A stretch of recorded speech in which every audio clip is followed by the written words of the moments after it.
Please arouse bodhicitta as you listen. Next is the post-meditation practice, taking adversity as the path of bodhi. First is the developing bravery when stricken with illness. This is in the middle of the instructions on developing the two types of bodhicitta, which is one of the 100 short instructions by Mikyo Dorje.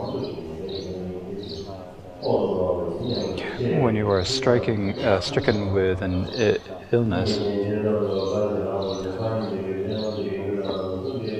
think to yourself that in the past, no matter what happens to you, is because of your clinging to me and to my own. You have in the past, you've killed and struck, beaten others. And as a result of that, you're experiencing the illness. Therefore, you should be the more strong the illness, the happier you should be, the instruction says. And again, as in the previous instructions, you visualize Guru Yoga and you supplicate the Guru. The supplication reads, because I have beaten, struck, bound, and killed other sentient beings in the past, as the full ripening of this, I'm definitely experiencing the results in this life. May I heap all the suffering of all other sentient beings upon this, and so forth. Next is the instructions on the feast of your blood, which is when you are stricken with duns, the demons who cause illness. This is instruction where you imagine that you're offering yourself all of your flesh and blood to the harmful spirits who are causing you difficulties.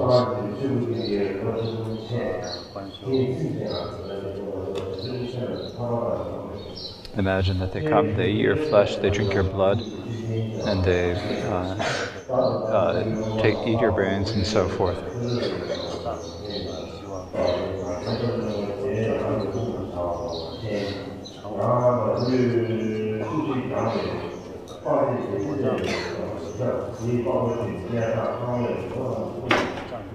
This is a visualization that is similar to the Chu practice. And again, you do a short Guru Yoga practice, where you imagine the Gurus, the lineage Gurus, the deities, and the Dhidam deities.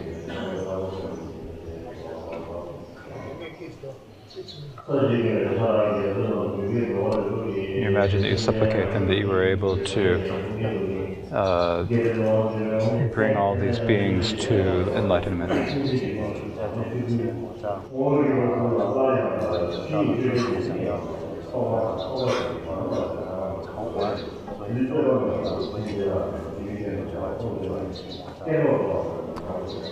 Next is taking the adversity to the path when it occurs. Because of the previous karma that you've accumulated, you experience deprivation and suffering and adversity in this life. But whatever occurs, this comes because I have been harmed other sentient beings. And so it is completely appropriate that I am experiencing the results of it here.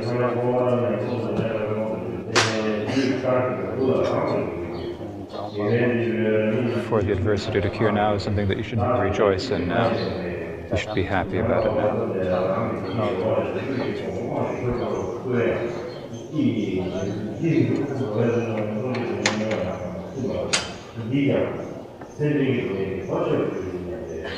Think to yourself that the suffering and adversity you experience now will repay all the karmic debts of all other sentient beings.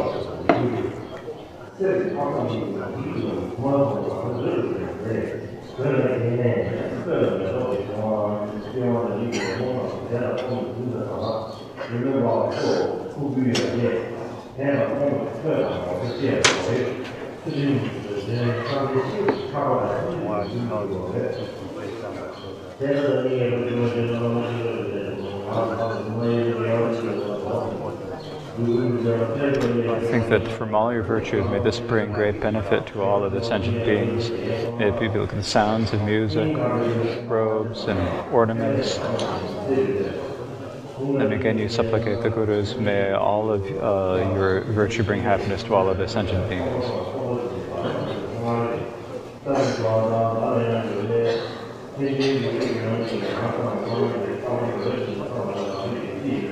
You should always think about the benefit of other sentient beings. Next is a meditation on protecting ultimate bodhicitta. Whatever adversity, difficulties, harm, pain, and illness occurs, this is, if it truly existed, then it would be nothing. If it truly existed, then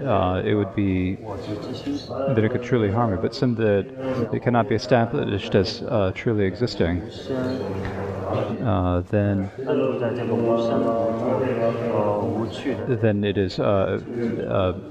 it cannot actually harm you.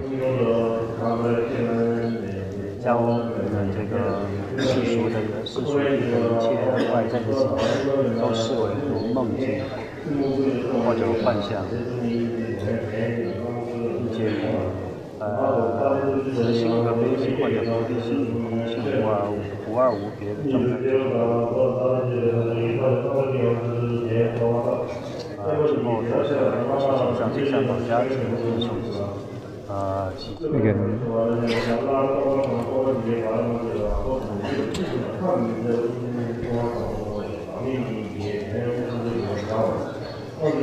and through meditating upon through the inseparability of emptiness and compassion, then make the meaning of the two types of selflessness visible to yourself.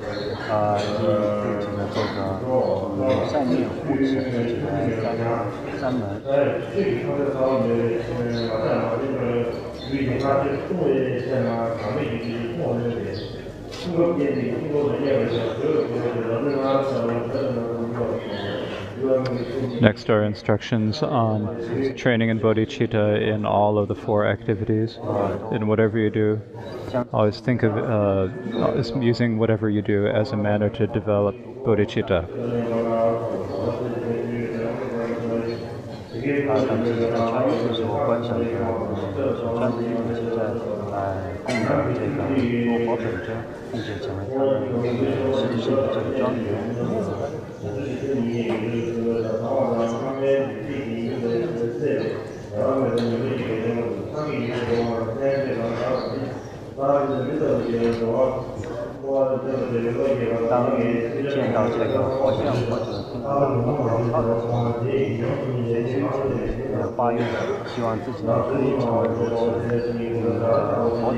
Think to yourself that all the forms you see are the form of Avalokiteshvara. All the sounds you hear are the sounds of the 6 syllables.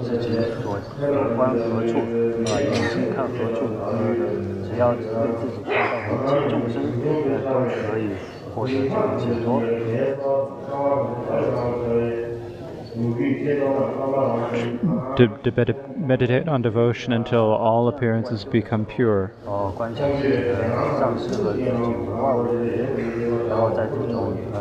Next, instructions on transferring your consciousness at the time of death. These are the 4 powers of the seeds: aspiration, remorse, and habituation. After training in all the activities in this life, then you also use these power for the next line. There's the power of the seed and the power of aspirations. The power of the seed is the consciousness at the moment of the death. It's thinking that you are offering away and giving away all of your possessions at the moment of death. The aspiration is to make an aspiration at the moment of death to develop bodhicitta. The power of resolve is the thought that from now on is the thought that you will give up all of your self-cherishing and work only for the benefit of others.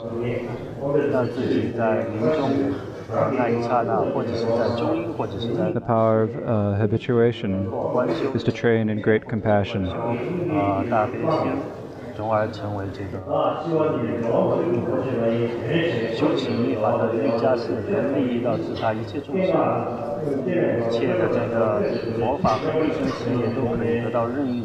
power of your conduct, or the power of your pastern, is that you sit in the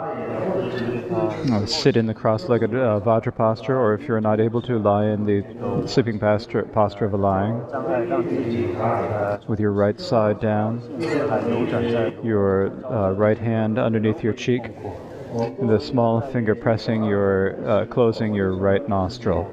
Your left nostril should be along your side, comfortably. Then think to yourself that think about a pure realm, and think that your root Lama is in the center of this, inseparable from Amitabha. And then rest within Mahamudra.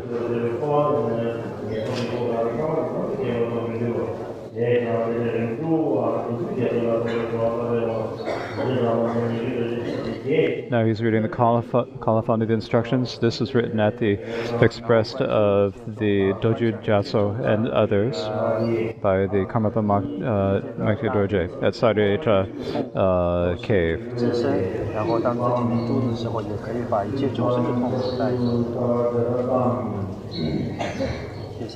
This completes the transmission of the text.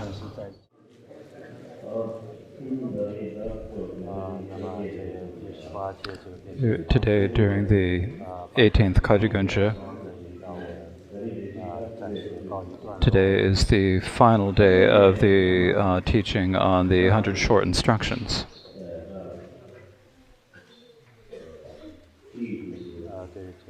Generally, these instructions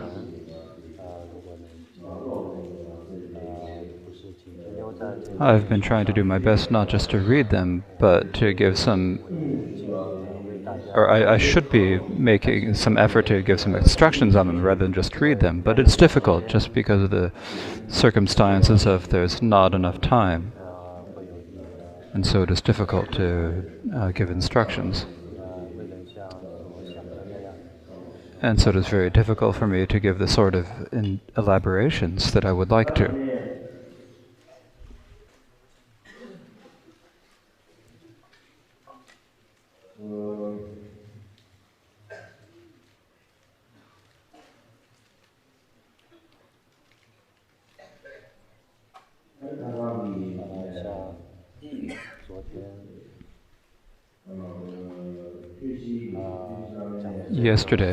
The other day, I gave some instructions on the 4 sessions Guru Yoga practice.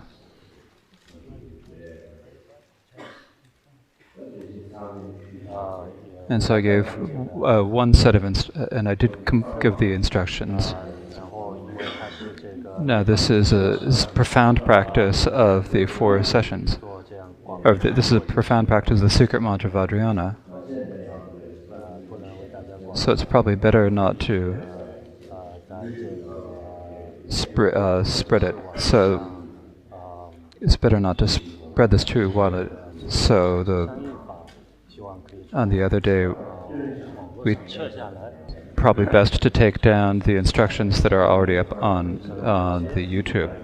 Actually, me giving the instructions on the 4 sessions, as I gave all the instructions I could think of. But actually, if you're someone who are really practicing the 4 sessions Guru Yoga,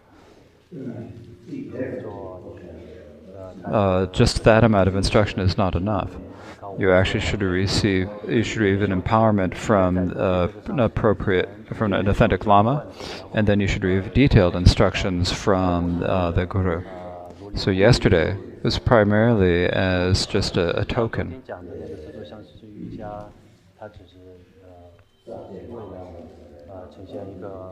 And something just to give a brief overview of all the topics, and that's the instruction that I gave the other day.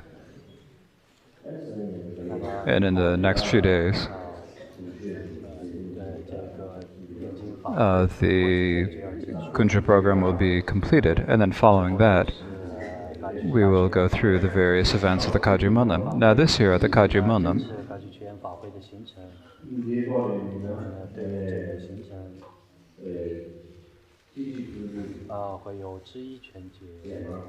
we have the initiations of Knowing One Frees All, which were written by the 9th Karmapa Wanchak Dorje. And this year I'll be giving the 24 initiations of the peaceful deities.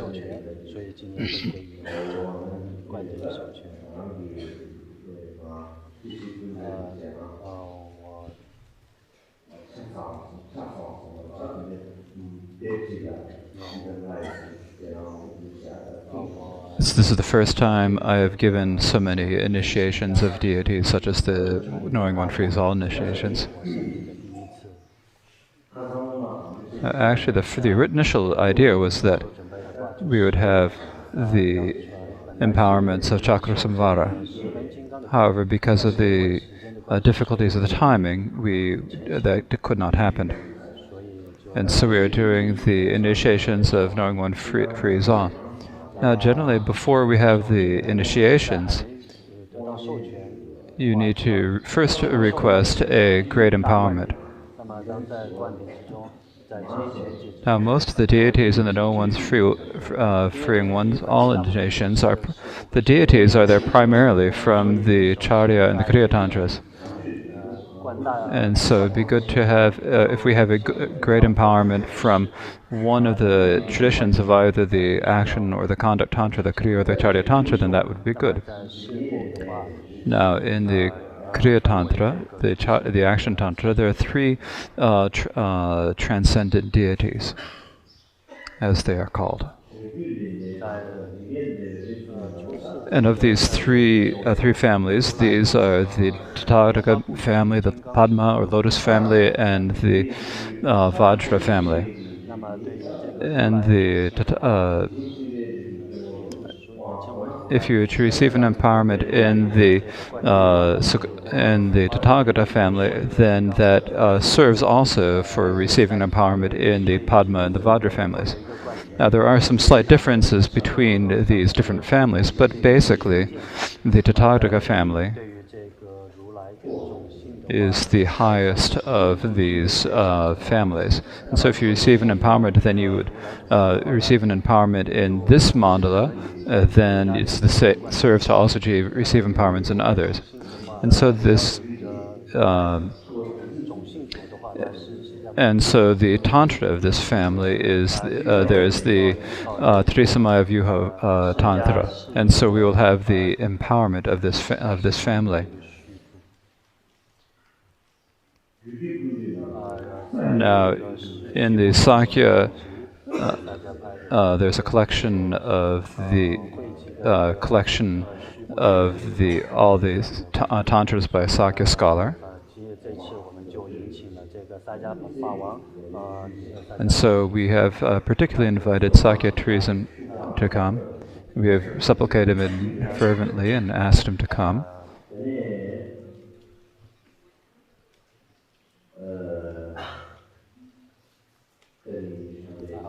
And so on the morning of the 20th, His Holiness will give, the Sakya tourism will give the empowerment of the Trisamaya Vyuha Tantra.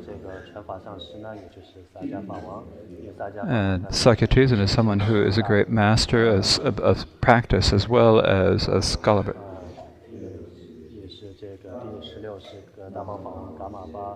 And if we look at the life story of the 16th Karmapa, Ranjang Rupa Dorje as well, we see that he was someone whom the 16th Karmapa felt very close to, and whom he tried to nurture. And so we have invited him to come and give the empowerment. Now, from one perspective,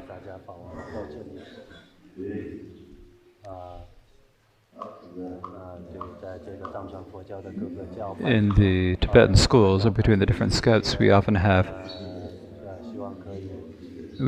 a bit of bias or sectarian feelings, and this does occur. And so we have invited him in order to also decrease our sectarian feelings. And so this is something that everyone needs to keep in mind.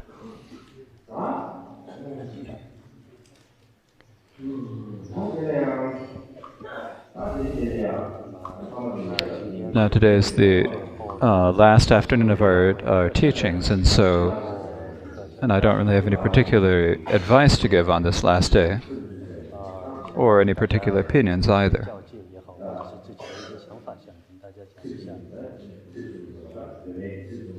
But there are a few words to say.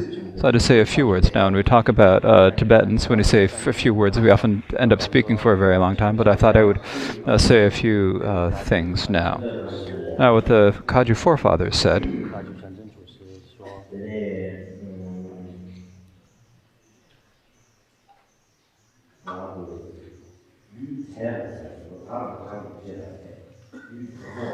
if we have a wild being or a rough being, if we have a rough or a wild being, now normally when we talk about our rough being, when we talk about the listening, contemplation, and meditation, we do this for the purpose to fix ourselves, to decrease the wildness in our being. So we have a fault in our mind, and so we need to do something to improve our mind. But improving our mind is not something that we can do with a hammer or a screwdriver.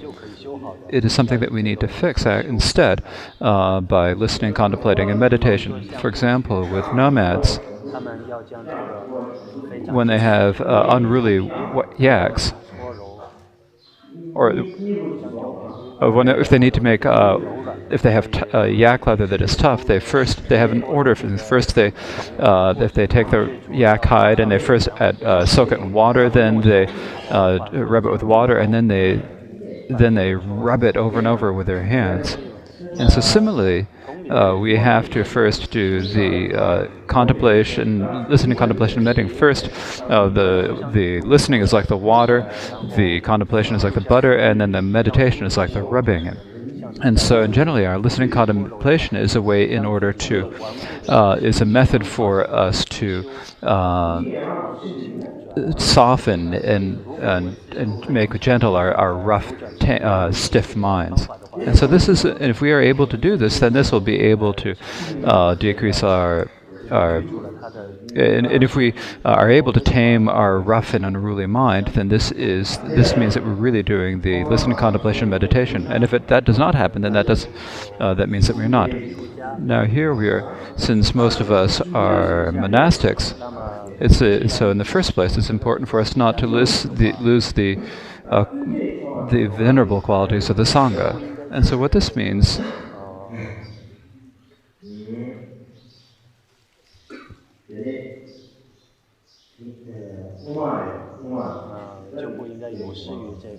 now this is something that the forefathers of the Kagyu said. If you have parents have 2 or 3 children, and when they discuss which child they should have become a monk, then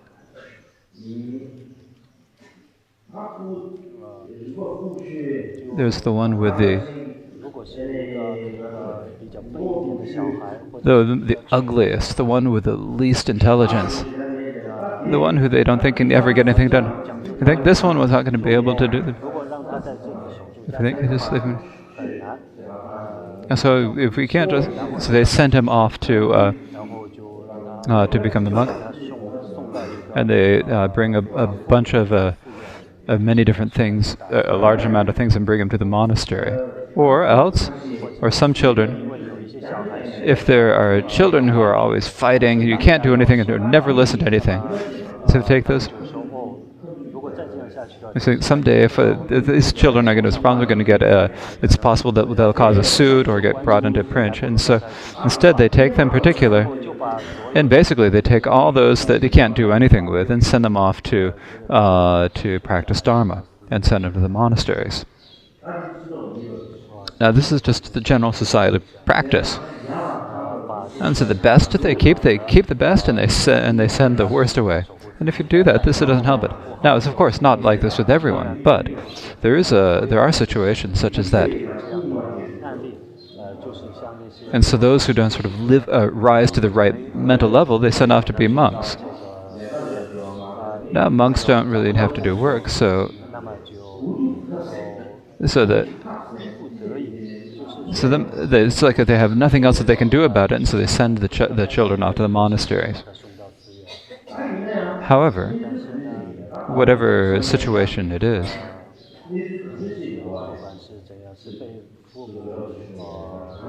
whatever the situation that sent you off to makes you become a monk. Once we become the yellow, it is wonderful that we have the opportunity to wear the saffron robes and become monastic. This is a continuation of previous karma. It's a result of our previous aspirations. It is a great merit, and the reason it is because it means that we will be able to make an end to samsara for us. Now, what is the reason that it'll bring an end to samsara for us? It is because merely going forth and becoming monastic in the teachings of the Buddha Shakyamuni means that in the time of the Buddha Maitreya, you will achieve a result. No matter how bad you are,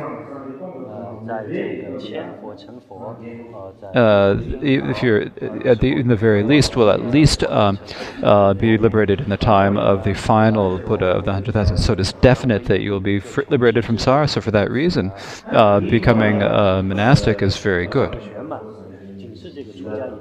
Also, because of the blessings of the perfect Buddha Shakyamuni, and so because of the Karmapa, and because we have met the right lamas and so forth, we've been able to do study. We've been able to have, we can have good discipline. And so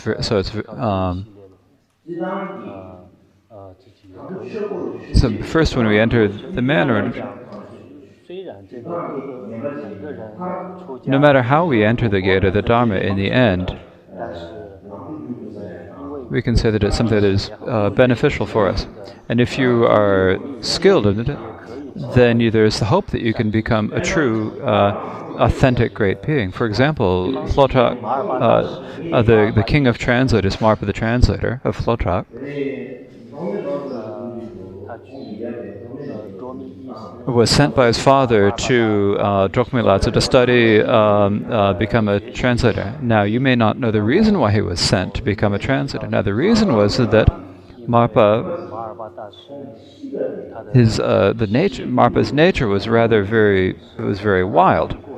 He was very rigid. And his father thought, oh, this person is either he's going to kill someone or else someone else will kill him. And there's real danger about him. So better to send him off to practice the Dharma and to do study. And so he sent him off.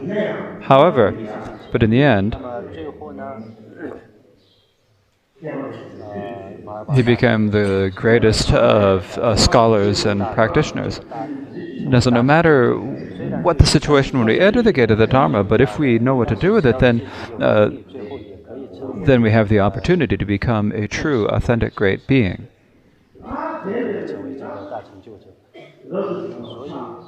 And so once we become a monastic, become venerable, so then what should we be like as monastics? We should be as the Buddha Shakyamuni taught in the Vinaya. Now some people thought that. Some people think that the image of a monastic should be something just do not have the image of a monastic on the outside. And they were rather very robes of the wrong colors, or now this is something that's not that much in it.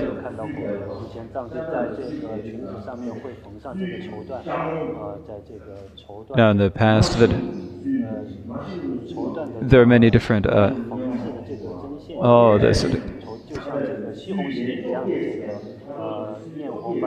They made different, many different decorations on their robes, 18 on each side. Now, so now in the Vinaya, there was one. It was talked about having a shantab that was very plain, but not one that has many pleats as the Tibetans. And they don't. So many monastics wear them in order to become look good or be impressive, but not in order to have the contentedness and few desires as described in the Vinaya. And so it becomes like a fashion, like because monastic fashion. You've got the Tunga vest is a fashionable vest, and the Shantab is very fashionable. Some people say like the colors is. And so people say, oh, now you need to wear this color. You need to. Some people say that, but there's no point in doing that.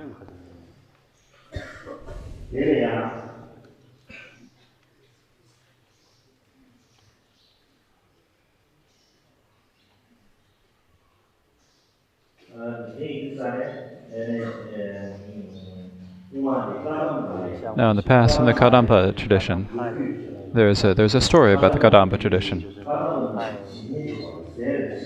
So now there was when there's the giving and taking of offerings. Now, when the person who's giving the offering of food and the person who's receiving the now in between they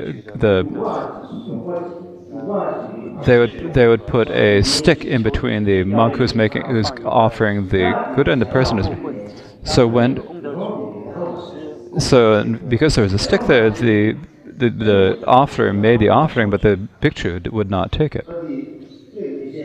And so why is it? It's because there is a stick in between, as you said.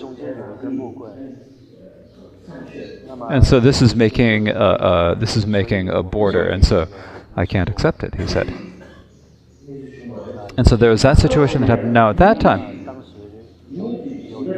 there was an old woman who had a field, but there was a monk who took that field.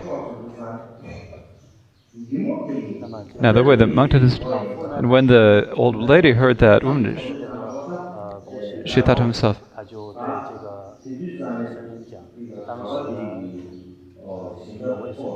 and when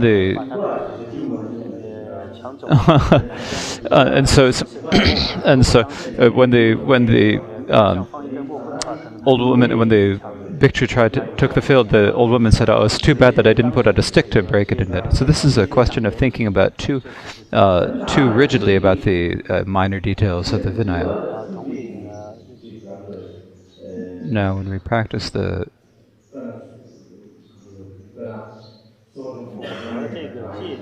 we have the different rituals, the poshada, the yarne practice, and the vivarana practice. Now, if you do this is something, if you do this properly and it inspires to faith another, when you see people who are practicing everything in accord with the Vinaya, it instills faith. But if you do otherwise, well, there's people who. If you praise as greatest those who are not greatest those who don't follow the Vinaya traditions, then it's difficult for people to develop faith and pure perception of the Sangha. And so, in this respect,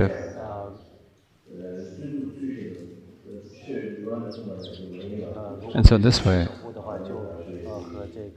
if we do not practice as is taught in the Vinayanas, and we keep discipline in terms of just a way that we think of ourselves, then this is not good. Now, there's also the sort of rigidity in our listening.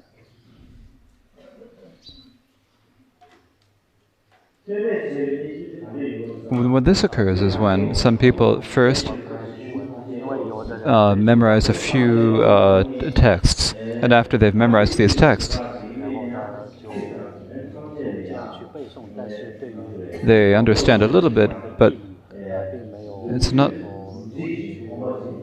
But they do not really master all the words and really incorporate the words and meaning into their beatings. Then, in the meantime, they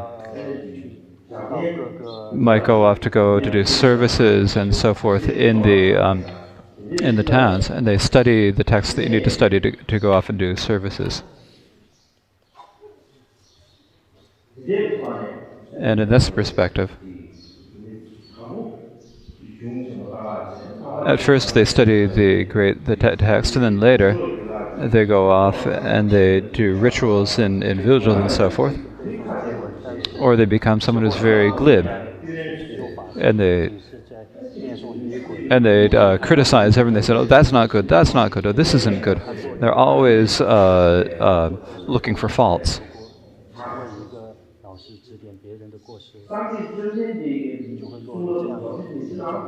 But what it says in the scriptures taught by the Buddha in the past, once there was an old bhikshu who said to whom said to a young monk said, "Oh, you look like a monk," and in the end, "You look like a monkey." And in the end, he confessed this. He felt regret and confessed it. And because of that, he fell not into hell, but he did. But as a result of that, the ripening of that karma, he was reborn a monkey 500 times. And so, if you think of it as, so we may say this, we can talk about it. We can talk about the karmic cause and effect. We say that if this will happen, that will happen. You should not do this. You should do this. This will happen if you don't. We say that. We say these. But in the end, even if a bhikshu, if you say to a bhikshu, you said you look like a monkey, then this can result in take rebirth as a monkey 100 times. This is something that we might know, but in practice, we need to post it. But if we don't refrain from that, then we are being rigid in our listening. And so for that reason,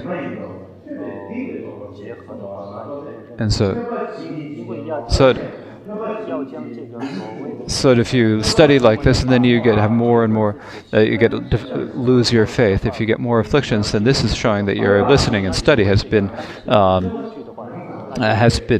wrong. So the sign of listening is that you become peaceful and tamed. So it means that listening, the sign of listening is that you should develop peacefulness, gentleness, and carefulness in your mind. And so for these reasons,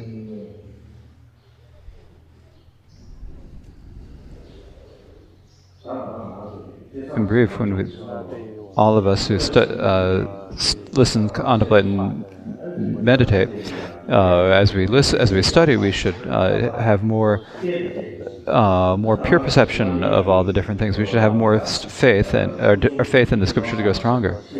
And when we understand we should have more faith and more devotion in the Lama's qualities And if this has happened, this means that we're really bringing listening out of the path. It means that our dharma is functioning as dharma. If this does not occur, then our studying, even if we don't practice it, if we do not practice it, if we study without practicing any dharma, then there's a danger that we will fall into the lower realms in the future.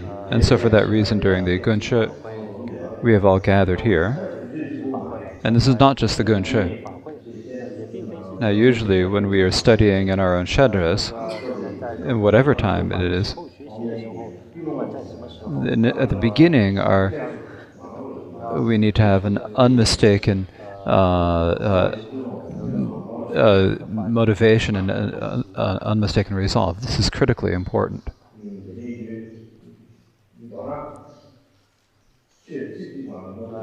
Even if we hear no more than a single word of Dharma,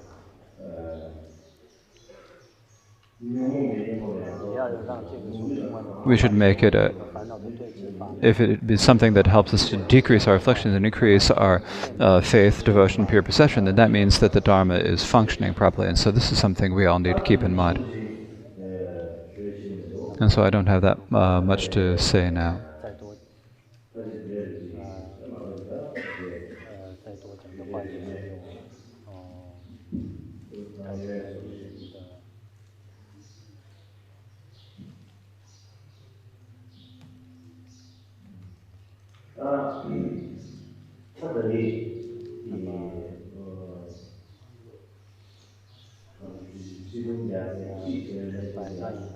Now, during our teachings on the 100 Short Instructions, it's not just the Shedra, but there are also quite a few monastic and lay people, in particular quite a few lay people who have also come. And sometimes I think you've got a little bit of a sort of a loss a little bit. Now most of what I'm reciting is mainly I'm just reading all these. These instructions have not been but these 100 short instructions have not been translated into English or Chinese. And while I'm just reciting them, then you all really can't understand anything at all. And so at that problem, I would like to. I think that this is a bit of a loss for you. However, but the main people I'm doing the instructions for are the Sangha members from the various Shedras. And so in terms of the question of who's important, so it's thinking about it in terms of who it's primarily for, it's difficult for me to do this, something that's appropriate for everyone. But you have come every day, disregarding all the difficulties that you've come in over and over again, and I'm very happy that you have. And this is something that encourages me and makes me feel like I have support. So I'd in particular like to say thank you to all of you. Actually, from the very first day when I began, when I said on the first day when it began,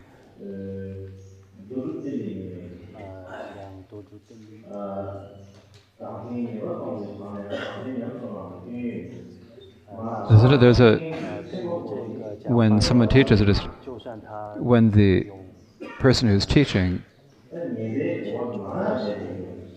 it's difficult for them to get may have many faults, but the instructions that they give have meaning.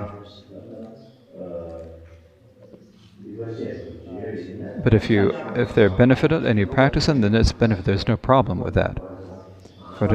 Because even if the individual has some faults, then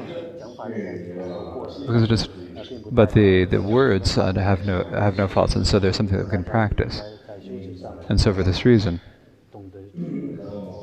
as I said before, at the time that I was recognized as the Karmapa, it was not that I had made all the practices, preparations for becoming a Karmapa, and was ready to be the Karmapa. At that time, I was only 7 years old. At that time, I didn't even know what a Karmapa is. And so that point, many people asked me. So many people asked me, when you were recognized as the Karmapa, so how did you feel? Many people have asked me this. And the feeling that I had is I didn't really have any particular feeling. At that time, I thought that maybe I'll get more opportunities to play. I'll have more friends to play with, I thought. Other than that, I didn't think anything at all. And so for that reason, it's like without any preparation, I was given the responsibility or the great name, the high title, and there was like nothing I could do. And so even if I'm not able, I had to pretend I did, as if I did not know I had pretended. So there's no choice but to do this.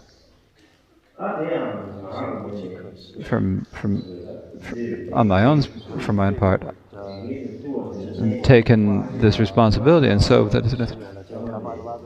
once I've taken this, and if people say, now you've taken the responsibility of giving the karma, you've accepted the title, are you happy about that? Is it fun? Is it good? Does it help you in the mind? And I say it's not all that happy. It's not all that pleasant. And fun, what is fun is when you're taking on a big responsibility for one aspect, you have all the worries of bearing that responsibility. You have a heavy responsibility, and then in addition to that, there are many outer and inner situations that occur. And it's very difficult for there to be happiness or fun in your mind. However,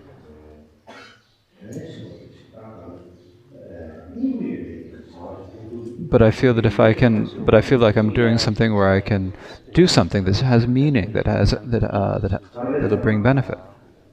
And the reason is,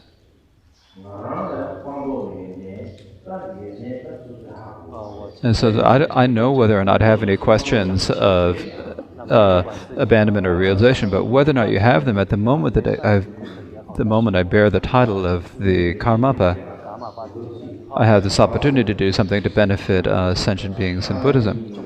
And whether you think about this is the intention of the Buddha, of all the Buddhas and Bodhisattvas, or the forefathers of the Kagyu forefathers, or the blessings of the Karmapas, it's something that I've got. So by the blessings of the gurus, and because of my own, this happened because of my karma and aspiration, so I've got this opportunity because of that. So I recognize that I just have this opportunity, and so I do what I can to use it. And so for this reason, sometimes fun and meaningful, when you choose between the two, if you weigh the two of them, the meaningful, the more beneficial, then I said, even if I don't have any fun, I think it's okay.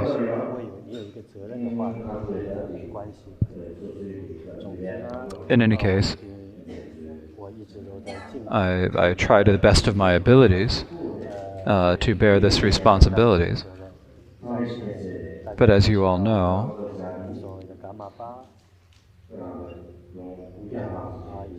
there are over 900 years of history to the name Karmapa, and all the previous Karmapas have been inconceivable beings with great qualities of realization. So to be sat on that throne and to bear that title is not something that is very easy.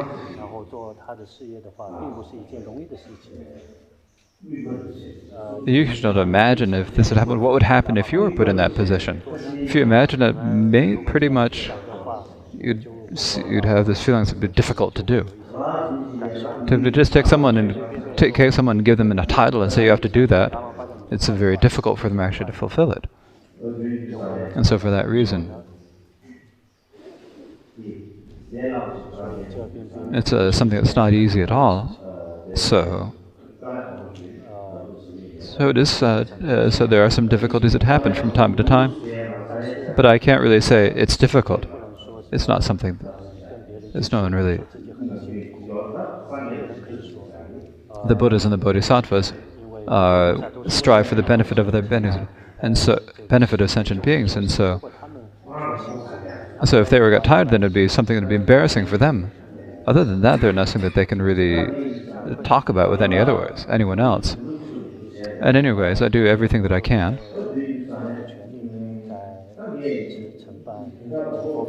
And as the main point I'd like to say is that today, so detachment is something that is not to say, oh, I've put a lot of effort into this and you should say thank you, but you should praise me. That's not a question of that. The main thing is to benefit bring benefit to the beings in Buddhism.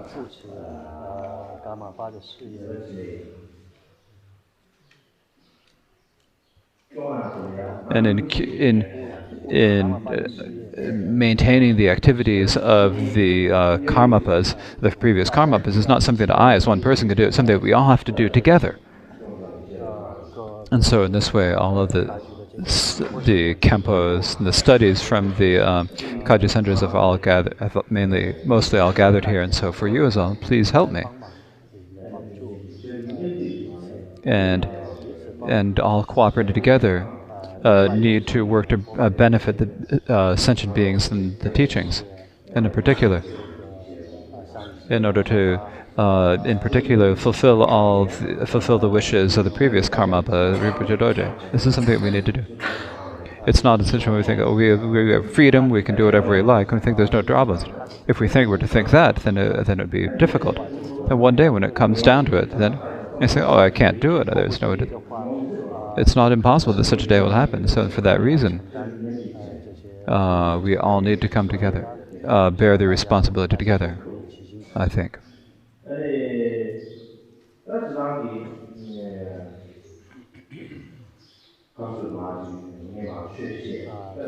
Now when I'm teaching the Dharma, giving instructions, maybe some people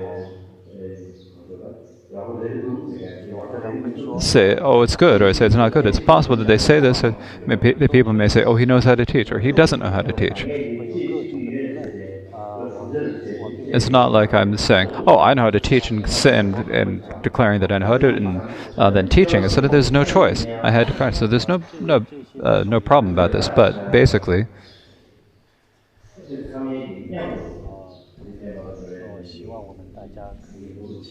and so we all need to bear the responsibility of the beings, of sentient beings and teachings together, and do this cooperatively. This is very important. It's very difficult for a single person to bear all this responsibility, and I'm just and it's not just me. There will also be all the future incarnations of the Karmapa, no matter how many there are. And generally, in terms of their essence, they are the emanations of the Buddhas and Bodhisattvas, but because in form they are emanated as human beings.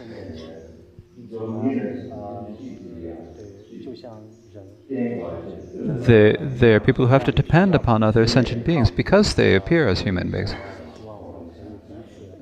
And so for that reason, I think it's important for you all to help continue to serve them and help them as best you can.